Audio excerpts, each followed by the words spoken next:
प्रिय विद्यार्थियों, नमस्ते। तो जैसा कि हम जानते हैं, कल हमने पिछले क्लास में जो यूनिट इकाई 2 है वो आरंभ की है। जैसा कि किसी भी उस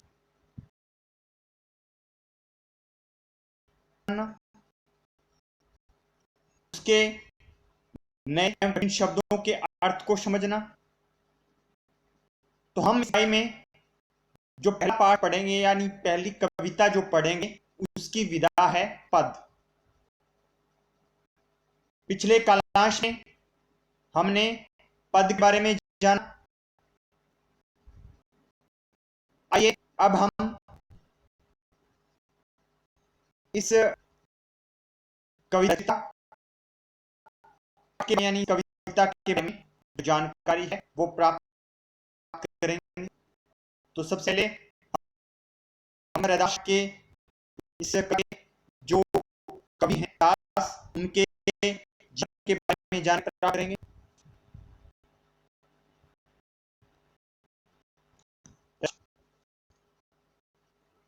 रैदास के नाम से संत रविदास जन्म सन 1380 और देवशान होते हैं उनकी मृत्यु सन 1518 में बनारस में ही हुआ, ऐसा माना जाता है। पूर्ण रूप से पता नहीं है, ऐसा माना जाता है। दूसरा महत्वपूर्ण बिंदु है उनके जीवन के बारे में। ऐसा माना जाता है कि इनकी ख्याति यानी इनकी प्रसिद्धि से प्रभावित सिकंदर लोदी यानी लोदी वंश के एक बहुत ही महत्वपूर्ण राजा थे सिकंदर लोदी। उन्होंने होकर रैदास जी को दिल्ली आने का निमंत्रण भी भेजा था। जो साधक हैं भक्तिकाल माना जाता है। भक्तिकाल के जो साधक हैं में जो रैदास का नाम बहुत ही महत्वपूर्ण है। जैसे वो भी महत्वपूर्ण साधक हैं, कबीरदास जी हैं, गुरु नानक जी हैं, तो उनमें रैदास का नाम बहुत प्रमुख है। कबीर की तरह रैदास भी संत के कवियों में गिने जाते हैं।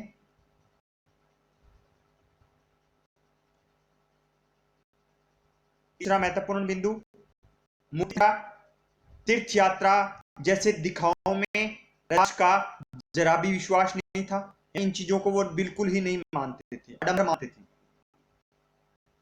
की आंतरिक भावनाओं और आपसी भाईचारे को ही सच्चा धर्म मानते थे। वो कोई धर्म विषय को महत्वता नहीं देते थे। कहते थे आपसी भाईचारे से कोई भी बड़ा इस संसार में धर्म नहीं है। अगला उनकी भाषा के बारे में, ने अपनी काव्यताओं में सरल एवं व्यवहारिक ब्रज भाषा का प्रयोग किया। ब्रज भाषा के बारे में मैंने आपको बताया था पूर्व के कालांश में। जो ब्रज भाषा है वो उसका जो क्षेत्र है वो उत्तर प्रदेश का कुछ क्षेत्र और फरीदाबाद का कुछ क्षेत्र ब्रज भाषा के अंतर्गत आता है। इसके अतिरिक्त ब्रज भाषा के अतिरिक्त उन्होंने अवधी, राजस्थानी, खड़ी बोली, उर्दू फारसी के शब्दों का भी इन्होंने प्रयोग किया है। अब पाठ के बारे में आप देखिए, 20 पहले पद बताया गया है और दूसरे पद में क्या बताया गया। तो हमारी पाठ्य पुस्तक के पाठ 7 में संत रैदास के 2 पद लिए गए, जिसमें पहला है अब कैसे राम नाम रट लागे। यहां पहले पद में जो रैदास हैं उन्होंने जो अपनी भक्ति भावना है उसको उन्होंने पर किया है।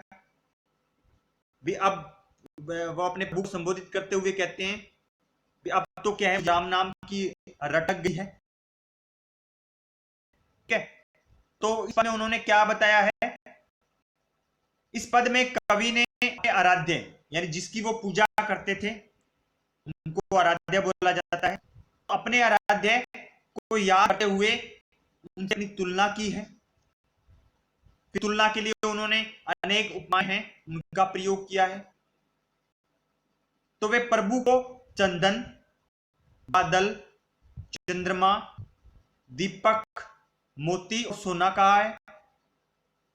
और समय को यानी अपने आप को उन्होंने मोर, चकोर, बाती, धागा तथा सुहागा कहा है। यानी ये उपमाएं उन्होंने अपने लिए प्रयोग की, ईश्वर के लिए अलग उपमाएं उन्होंने प्रयोग की है। उनके हृदय के अनंत में यानी उनके हृदय के विराजमान है। उन्होंने अपने प्रभु को हर हाल में और हर कार्य में श्रेष्ठ माना है। ये बातें उन्होंने जो संत रैदास जी ने पहले हैं। दूसरे पद में उन्होंने ईश्वर की जो भक्ति है, जो कृपा है, उसका उन्होंने वर्णन है। ऐसी लाल तुझ भी कौन करे। लाल होता है, लाल यानी स्वामी को कहा जाता है। हे प्रभु, मेरे ऊपर आपके अलावा क्या है, कृपा कौन करे, कौन कर सकता है, ये बात उन्होंने कही है।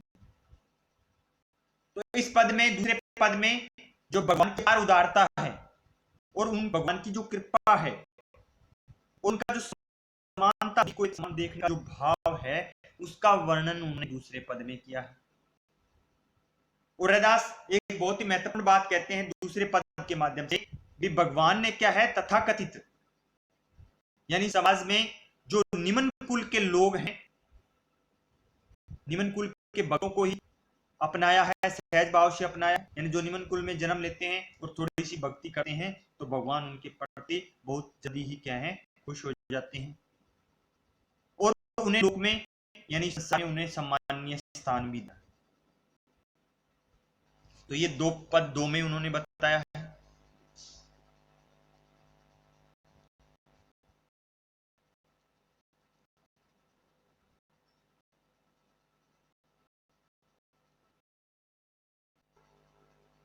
अब देखिए, शब्दों के अर्थ बहुत ही महत्वपूर्ण है कविता को समझने के लिए।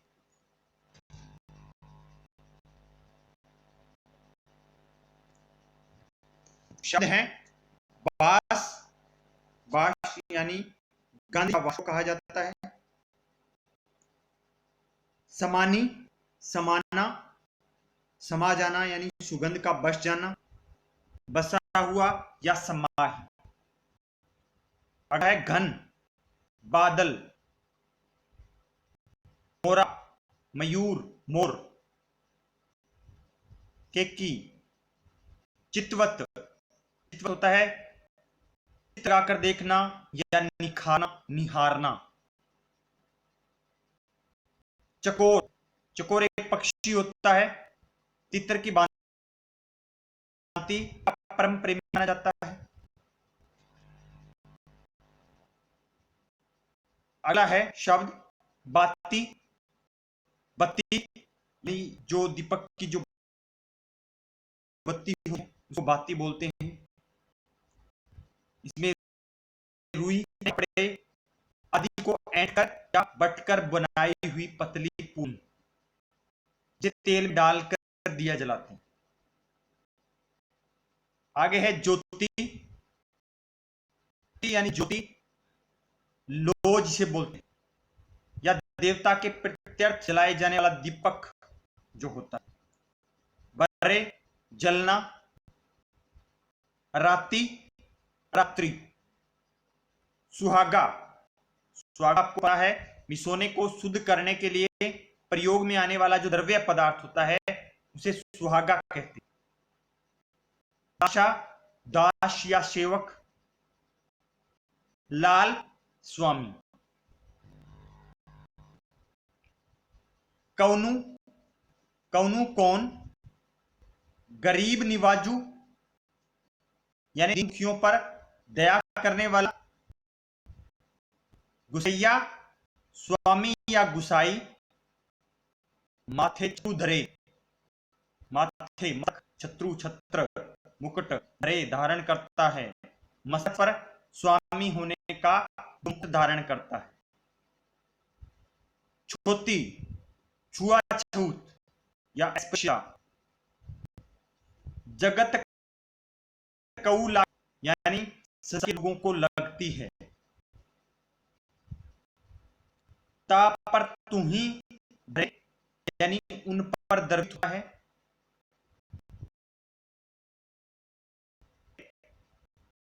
यानी नीच को भी ऊंची पदवी प्रदान करता है।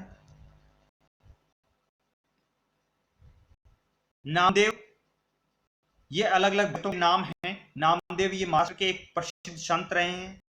मराठी और हिंदी भाषाओं में उन्होंने रचना की है। त्रिलोचनु, ये एक प्रसिद्ध वैष्णव आचार्य रहे हैं जो कि ज्ञानदेव और नामदेव के गुरु हैं।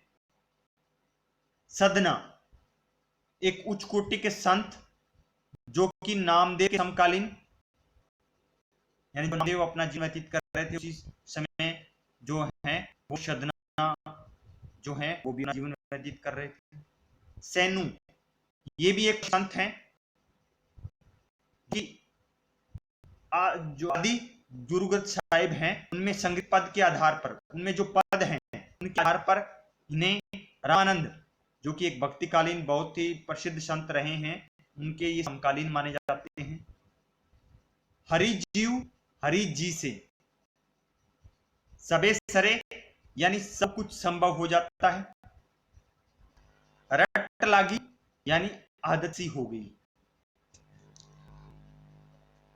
जाकी, जिसकी सोन ही सोने से, दासा हमने पहले पढ़ लिया, सेवक दास। काहू, इसी से, डरे डरना, सुनहु सुनो। तो ये सब प्रिय विद्यार्थियों, जैसा कि हम सभी जानते हैं कि जिस तरह से हर चीज के कुछ अलग अलग भाग होते हैं, उसी तरह से कविता के भी कुछ मुख्य भाग होते हैं। तो आइए हम अपनी कविता को पढ़ने से पहले कविता के मुख्य भाग को पहचानने की जो प्रक्रिया है उसको हम समझते हैं। तो देखिए, कविता के मुख्य भाग,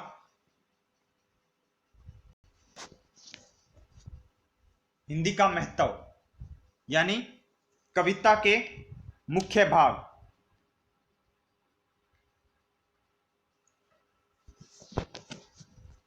विभिन्न पंक्तियों को छंदबद्ध करके कविता बनाई जाती है। ये मैंने आपको एक पूर्व की जो कलांश था उसमें बताया था। जो पंक्तियां होती है उनको छंदों के द्वारा नियम में बांधा जाता है, इसके बाद में जो कविता है वो बनती है। यानी पदों की जो नियमबद्ध पदावली है उसको छंद कहा जाता है। कविताओं में पंक्तियों के दृश्य समूह को छंद कहा जाता है। दृश्य समूह जो होता है पंक्तियों का, उसको छंद कहा जाता है। यह हम देखेंगे कौन सा दृश्य समूह होता है। नीचे दी गई कविता को देखें, इसमें 2 छंद हैं और हर छंद में 4 पंक्तियां।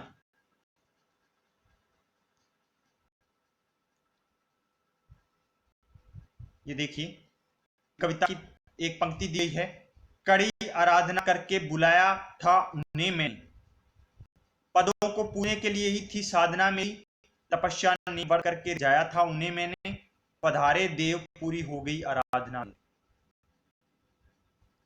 फिर जो पंक्तियों की कविता की जो पंक्तियों का दृश्य समूह देखिए, उन्हें सहसा निहारा सामने, संकोच हो आया, मुंदी आंखें सहज ही लाज से नीचे झुकी थी मैं, कहूं क्या प्राण धन से यह हृदय में सोच हो आया, वही कुछ बोल दे पहले प्रतीक्षा में मैं रुकी थी मैं।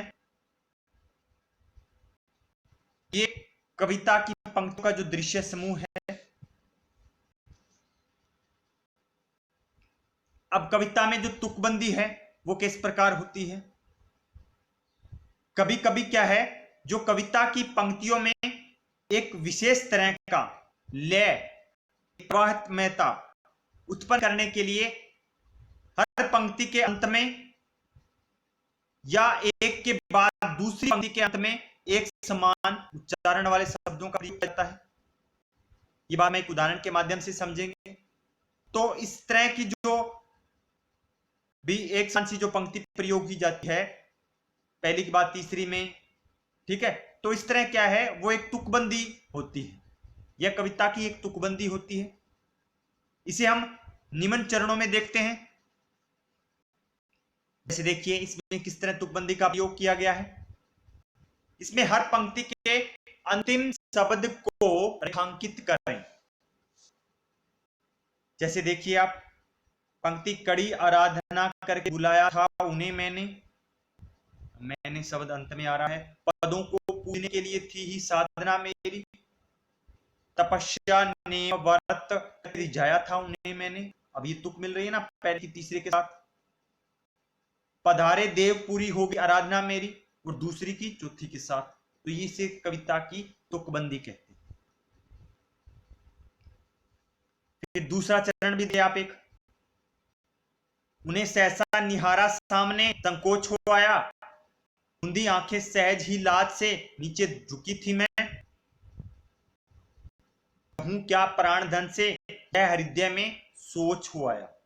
अब पहली और तीसरी की फिर या तुक मिल रही है तुकबंदी, और पहली और चौथी, सॉरी दूसरी और चौथी, जिसमें देखिए वही कुछ बोल दे पहले, प्रतीक्षा में मैं रुकी थी,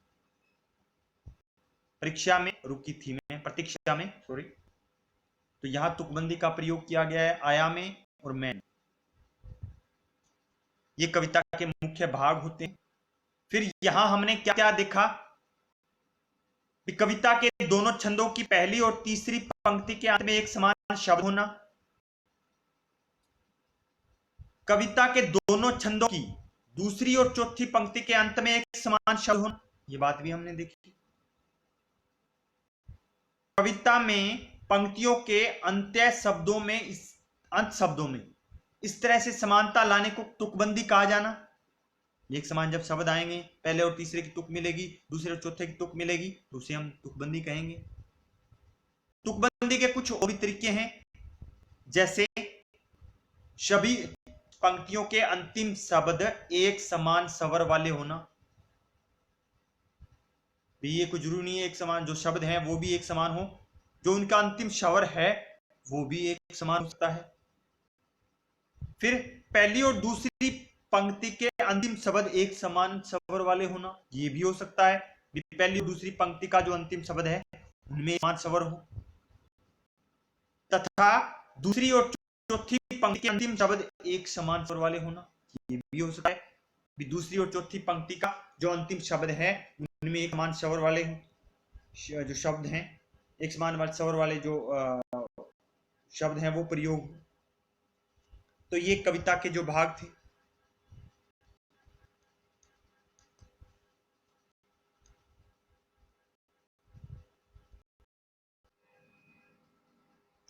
तो इस तरह हमने कविता के जो मुख्य भाग हैं उनके बारे में जाना। अब हम जो रैदास का जो पहला पद है उसका पठन हम करेंगे। तो पठन आप देखिए ध्यान से, आपको जो इसका शब्दार्थ है वो आपको समझना है। अगर आपको शब्दों के अर्थ अच्छी तरह समझ में आ गए तो आसानी से आप इस कविता की व्याख्या भी कर सकते हैं। इस कविता का भाव पक्ष, कला पक्ष, इस कविता से संबंधित जो प्रश्न है वो आसानी से आप लिख सकते हैं। तो रैदास का पहला पद देखिए। अब कैसे छूटे राम नाम रट लागी। रट लगना होता है जवान पर चढ़ना।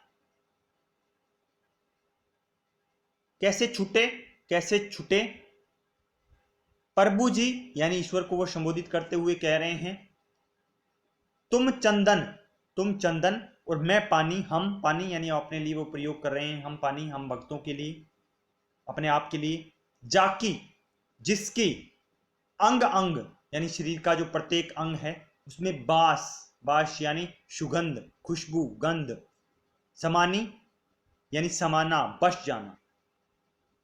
तो ये शब्दार्थ था इन दोनों पंक्तियों का। तो यहां कवि क्या कहते हैं रैदास जी, अब कैसे छूटे राम नाम रट लागी।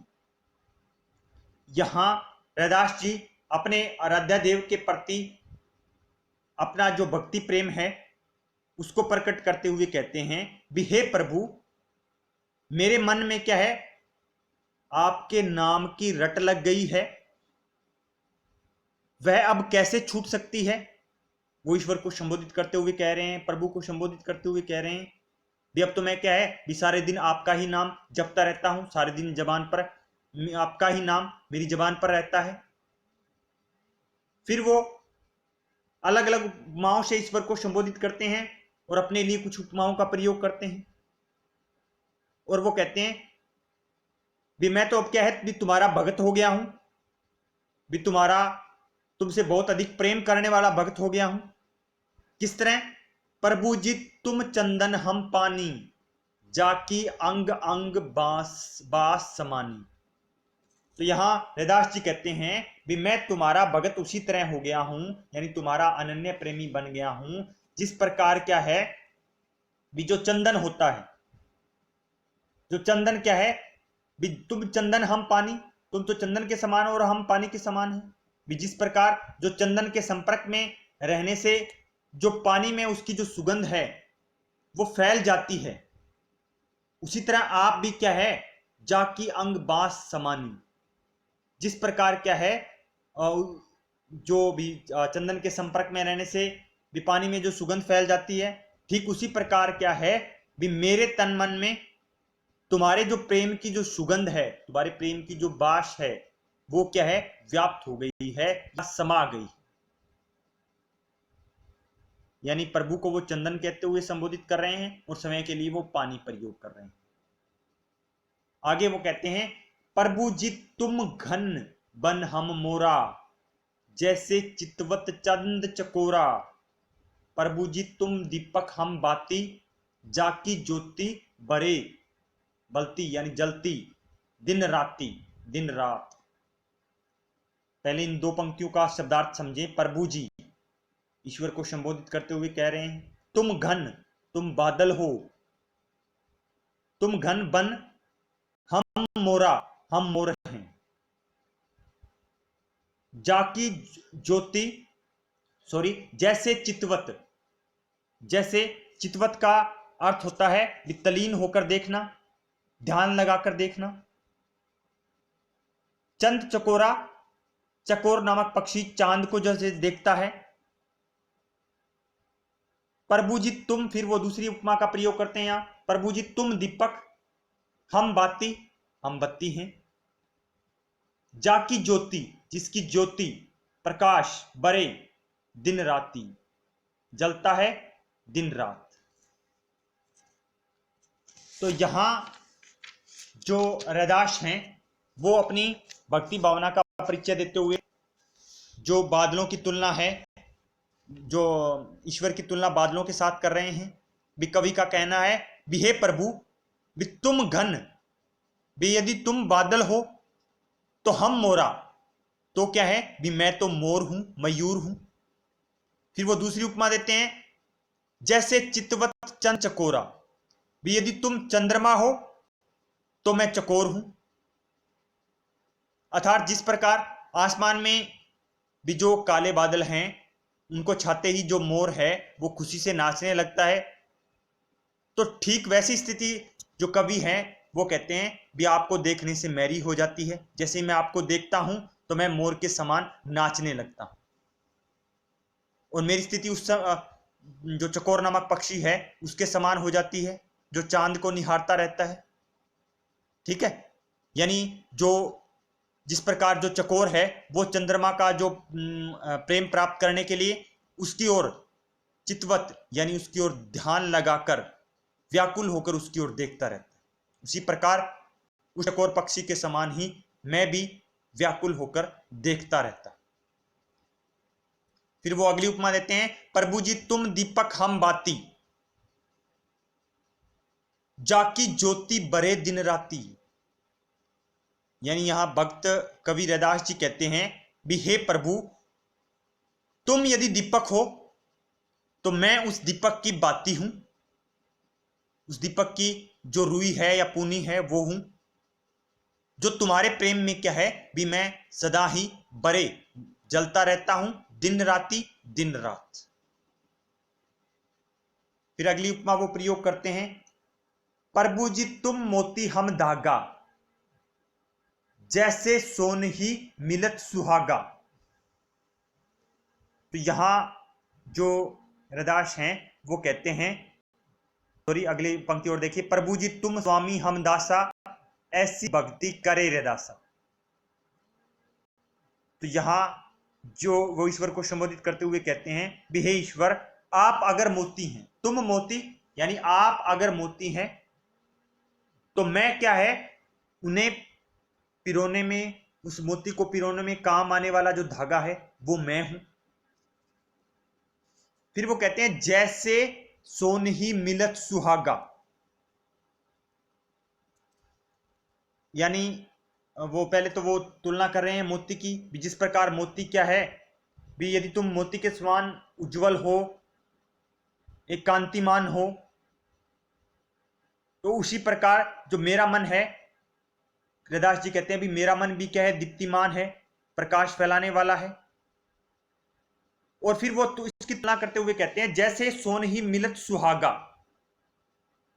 तो मोती क्या है, मोती एवं जो धागे का जो मिलन है वो किस तरह ठीक सोना सुहागे के मिलन जैसा पवित्र होता है, शुद्ध होता है। इस प्रकार जो सुहागे के संपर्क में आकर जो सोना है उसका जो महत्व है और भी बढ़ जाता है, उसी तरह आपके संपर्क में आकर जो मेरा महत्व है वो मेरा भी महत्व भी क्या है और भी बढ़ जाता है।